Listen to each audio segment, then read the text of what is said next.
The rope wearing a groove across your wrist smelled of sweat and horsehair. Dust had worked into the seams of your skirt until the embroidered pattern was only a memory beneath layers of grit. You were 16. You counted the knots in the cart slats so your hands would have something to do that your mind could not. Someone had written a number on the inside of your forearm in ink that would not wash clean. At dusk, the shadow of the tent poles looked like teeth. Every time a caravan passed, you listened for the names of places you might remember, and every time a woman came and went without calling your name, it was one more erasure. What happens when conquest stops being only about winning battles and becomes a system that reaches into bodies, family lines, and future generations? If this story matters to you, like and subscribe to help bring lost voices back into view. The man who would become known as Genghis Khan, Temujin, grew up in a world that taught him two hard lessons: the insecurity of kinship and the cruelty of hunger. Chronicles written decades after his death record a childhood littered with betrayals: his father poisoned, his family abandoned, the theft of his betrothed. Whether every episode in those stories is literal truth or later framing, they shaped a public image and a private strategy. From hardship, Temujin learned to read the world as a field divided between those who take and those who are taken. That formulation, between takers and the taken, was more than rhetoric. It became a practical template for conquest. As the Mongol war machine expanded across the Eurasian steppe and into Central Asia and the Middle East, it did not merely seize forts and treasuries. It assembled lists. It organized caravans. It measured people the way a state measures grain. The logic was bureaucratic. To ensure the durability of rulership, the conquerors incorporated bodies into the empire in ways that reshaped demographics and destinies. Historians reconstruct this administrative side of Mongol expansion from multiple strands: contemporary chroniclers, material remains, and increasingly genetic and osteological data. Taken together, these sources suggest a system that treated women as essential instruments in the making of an imperial future, and they do so without the melodrama of a single explanation. This was an engineered project of assimilation and reproduction that married violence to records, and it left traces both in graves and, centuries later, in genomes. The first time this system was tested on a large scale was not at Karakoram, but against smaller polities such as the Tangut state to the west of Mongolia. From there, the process of refinement accelerated. When the Mongols moved into Khwarezmian cities and into hubs like Samarkand and Merv, they did not only stack up captives, they dispatched counters and scribes to inventory them. These were not ad hoc plunderers. They were agents of a state in formation, recording ages, skills, and family ties. Captives were sorted into categories: those fit for labor, those destined for the households of officers, those to be transferred to distant garrisons. A wrist mark or tally could determine the type of life that awaited you. The mechanics were grave in their efficiency. Before a siege, scouts and clerks would assess a town. After its fall, men were separated from military service or labor. Women and children were cataloged for redistribution. Contemporary chroniclers, writing in Persian and Chinese among other languages, describe lists and assignments, while more recent historical reconstructions infer that food rationing and housing assignment were calibrated to encourage certain reproductive outcomes. There are reports of preferential rations or status for women who bore children to Mongol men, and where resistance was noted, punishment that could include removal of children or harsher labor. This sort of administrative targeting transforms acts of conquest into long-term social engineering. It is one thing for an army to take spoils and survivors in the heat of war. It is another to embed those survivors into a bureaucratic system designed to alter the composition of future populations. The Mongol polity's needs, men for garrisons, household labor, the building of roads and outposts, intersected with a desire for loyalty produced through kinship ties. Reproductive strategies, then, were not accidental. They were part of building a durable imperial household. But to move from this large-scale logic back to the individual, we return to Zarina and others like her. She is a mirror of many women whose specific names history did not record. In the caravan, she learned small resistances. A girl taught her a word by pressing a pebble into her palm. When she could not speak it aloud, she pressed the pebble to the wood as a way of remembering. An old woman sewed a last thread from her family's carpet into the hem of Zarina's shift, a tiny stitch that carried a pattern no clerk could catalog. These gestures mattered because the empire aimed not only to rearrange bodies, but to erase the practices that gave those bodies history. Children were central to this project. Some chroniclers and historians reconstruct policies and practices in which children were removed from their mothers within a few years of birth and raised within Mongol households or garrisons. The age at which removal occurred varies in the sources and remains debated. Some accounts indicate that children could be taken as young as 3. Others report different ages depending on local needs. What matters is that separating children from their mothers severed the transmission of language, ritual, and craft. A child taught to speak Mongol and to forget the lullaby of their mother's tongue becomes a living instrument of assimilation. The counters who logged captives were not faceless clerks indifferent to human cost.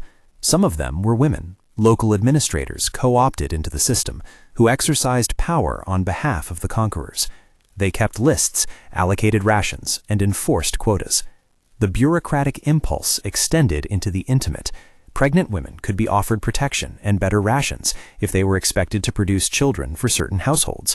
Those who resisted could face social and material penalties.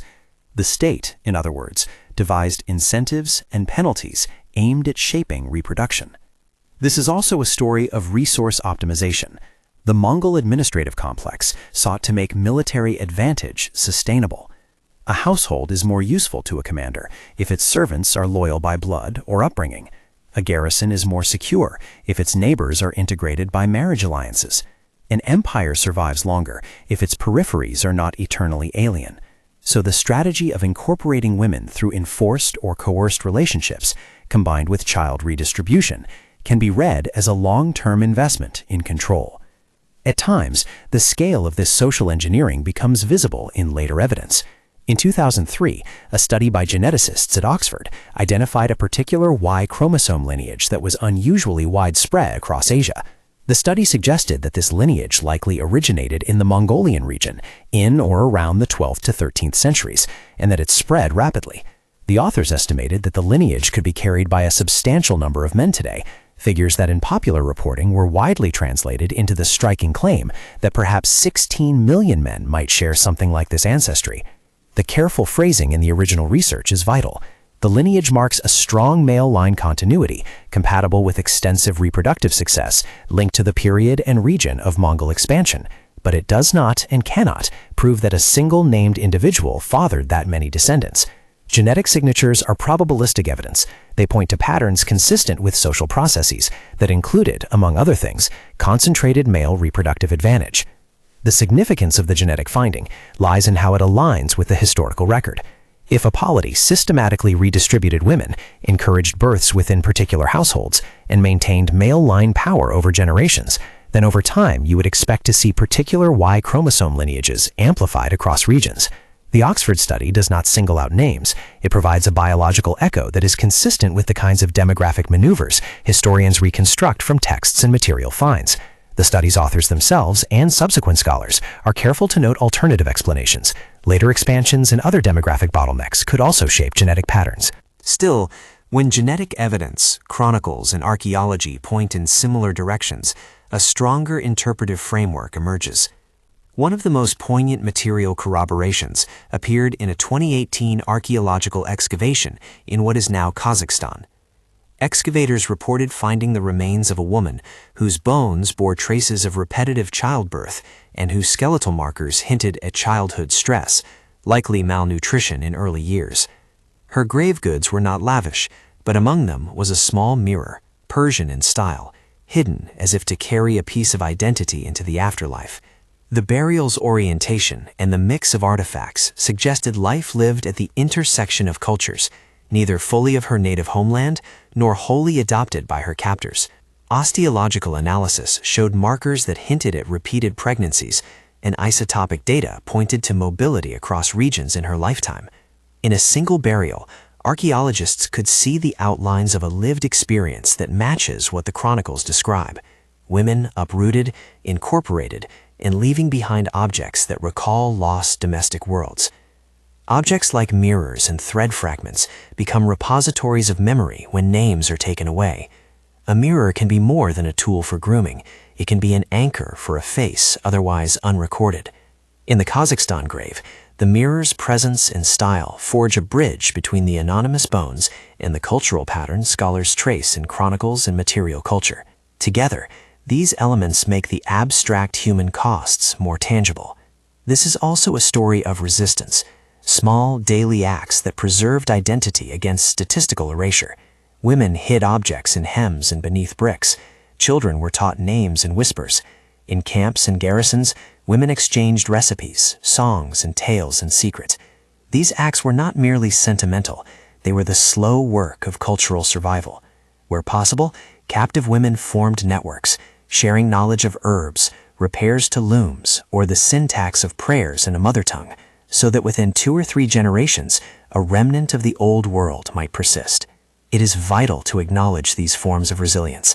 They complicate narratives that cast assimilation as absolute, and they remind us that human beings are not passive variables in demographic equations. Yet, the system's reach could be devastatingly effective. When children were reared within Mongol or Mongol-allied households, the tie to a mother's language and craft could be severed. Over decades and centuries, whole communities could be transformed. Cities like Merv and Nishapur, both of which suffered catastrophic sackings during Mongol campaigns, lost libraries, skilled artisans, and the continuity of urban life. Burned archives and dispersed artisans meant that certain technical knowledges and literary traditions faded or were reframed through new languages and patrons. Cultural erasure is not always the result of deliberate policy to annihilate a people. It can be an emergent property of redistribution, child removal, and economic realignment. But that emergent property is no less real in its consequence. There are other layers worth attending to. The moral weight of these processes is heavy. They were rooted in violence, and they produced individual suffering. At the same time, the machinery itself, its counters, its categories, its calendars of redistribution, reveals an innovation in how power can be institutionalized. Empires that wish to endure often invest in bureaucracies that make transient conquest durable. The Mongol case shows that politicized reproduction can function as a technology of empire. Gendered control and family engineering were options in the imperial toolkit. When historians and scientists speak of these mechanisms, they must do so with humility. The chronicles that describe raids and assignments were written by individuals with perspectives and agendas, Persian historians who chronicled their losses, and Mongol envoys who justified conquests. Bones can tell us about health and movement, but not the names people called themselves. Genetics can reveal patterns of descent, but cannot tell intentions, motives, or the full social context. Bringing these sources into conversation does not erase their limits. It is a method for triangulation. Where they converge, the argument gains force. Where they diverge, the historian's job is to map the gaps, not to paper over them. Consider for a moment the human cost embodied in microhistories. Fatima was a woman in a market city who once wove carpets that neighbors measured by eye. After the city fell, she was assigned to a household far from her family. She kept one small piece of weave, a knot dyed blue, stitched into a sleeve so she could feel the pattern when she slept. When her child was taken, she taught the infant a lullaby in secret and hid a small carved bead in the hem of the child's shirt. Nickels of that bead were found centuries later in an excavation layer that matched the historical moment. We cannot prove the exact chain of custody, but that bead's existence aligns with chronicled practices of hiding and remembering. Small artifacts become testimonies when they are read alongside texts and bones. These personal acts are crucial because they contest a purely mechanical reading of history. Even when systems seek to rationalize human life into inventories and quotas, people improvise forms of dignity. That improvisation is part of the story of power. Where power seeks to totalize, people carve spaces of refusal and retention. Returning to the larger picture, what does Genghis Khan's legacy reveal about power and women? It reveals that empire building can take the form of reproductive engineering as much as it can take the form of military victory. It shows that bureaucratic capacity, counters, scribes, logistics, can be harnessed to control intimate aspects of life. It underscores that gender is not incidental to statecraft, it can be integral to it. When an empire standardizes the way it deals with captives, when it turns bodies into datasets and offspring into instruments of continuity, women come to occupy a central place in the fabric of imperial durability. The genetic data carriers of the early 21st century complicate and deepen our understanding of these processes. The 2003 Oxford study and subsequent genetic research are neither ornamental nor definitive. They are part of a cumulative evidentiary conversation. When geneticists find a strong Y chromosome signal that radiates from a geographic origin coinciding with the timing of Mongol expansion, and when archaeologists find graves that show the physical signs of mobility and reproductive labor, and when chroniclers describe lists and inventories, then a more convincing narrative emerges. Policies and practices that targeted reproduction can leave traces across centuries. But the story is not one of simple causation. Multiple factors, later dynastic expansions, demographic shifts, trade networks, also shaped genetic maps. And critically, the presence of a shared Y lineage tells us nothing about moral culpability in genetic terms. DNA is not a verdict. It is rather a biological record that, when interpreted alongside textual and material evidence, illuminates the ways power reshapes bodies and societies. There is another lesson embedded in this legacy: the difference between public memory and private survival. Empires write themselves into history through chronicles that often celebrate conquest. They write themselves into geography by renaming towns and reassigning land. Yet private acts of memory, stitching a thread, hiding a mirror, are how personal histories survive. Recovering those memories requires both sensitivity and interdisciplinary evidence. The archaeologist's travel, the geneticist's marker, and the historian's critical eye each recover a piece of the story. As we reflect, we must also consider ethical obligations. Remembering these histories is a moral practice. To recount them is to insist that people who did not leave monumental inscriptions still matter. It is to honor the ways they preserved themselves against systemic erasure. It is also to resist the temptation to glamorize conquest. A study of imperial technique does not equate to admiration for the suffering it perpetrated. We must hold both: analytical clarity about mechanisms of power and empathetic acknowledgement of human loss. In the end, Zerena sits with a small, smooth stone in her palm. She presses it into the worn lattice of the cart bench and says, under her breath, the name that no longer appears in any ledger. Many centuries later, a mirror is excavated from a grave, a bead is catalogued, a Y chromosome lineage is mapped.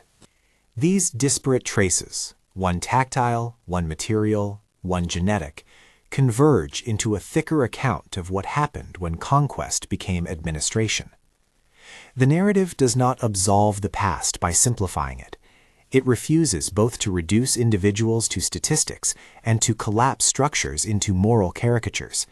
Instead, it insists on understanding how systems use gender, family, and reproduction as instruments of continuity, and how, within that pressure, people found ways to remember. That is the double truth of this legacy. Power aims to extinguish certain histories, and yet those histories persist, in hidden stitches, in shards and bones, and in the silent markers of DNA. We owe the past a careful telling. We also owe those whose names were never written the dignity of being counted, not as numbers, but as people whose acts of preservation mattered. To study Genghis Khan's empire through this lens is to see how statecraft and intimacy became entangled, and to recognize that the consequences of such entanglement can last for centuries. If you want to read more, the sources cited in this episode are linked below, including the 2003 genetic study from Oxford and the report on the 2018 archaeological excavation in Kazakhstan. Subscribe for more uncovered histories, and tell us in the comments which buried stories you want us to investigate next.